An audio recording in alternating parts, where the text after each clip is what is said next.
రాజేంద్ర ప్రసాద్ అయితే అవనిని "నువ్వు మేము ప్రణతిని ఏడిపించిన అబ్బాయిని జైల్లో నుంచి బెయిల్ ఇచ్చి ఇడిపించావా లేదా?" అని గట్టిగా అడుగుతూ ఉంటాడు రాజేంద్ర ప్రసాద్ అవనిని. ఆ మాటలకి అవని ఒకసారిగా షాక్ అవుతూ ఉంటుంది. "నిన్నే అవని ఇడిపించావా లేదా?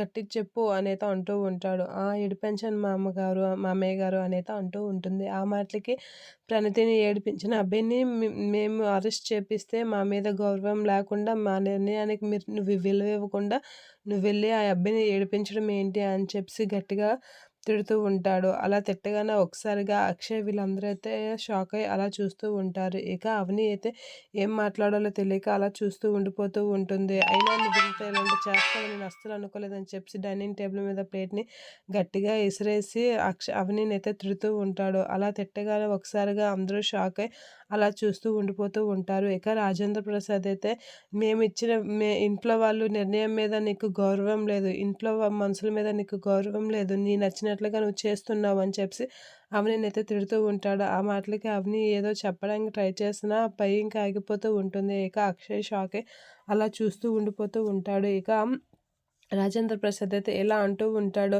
"ఒరేయ్ అక్షయ్! మీ ఆవిడ తప్పు చేసిన దానికి ఎలాంటి శిక్ష వేయాలో నువ్వే చెప్పు" అనైతే అంటూ ఉంటాడు. ఆ మాటలకి అక్షయ్ అయితే "నా భార్య చేసింది తప్పే నాన్న. కానీ ఎటువంటి శిక్ష వేస్తారో అది మీ ఇష్టం" అనైతే అనేస్తూ ఉంటాడు అక్షయ్. ఆ మాటలకి అవని షాక్ అయ్యి అలా చూస్తూ ఉండిపోతూ ఉంటుంది.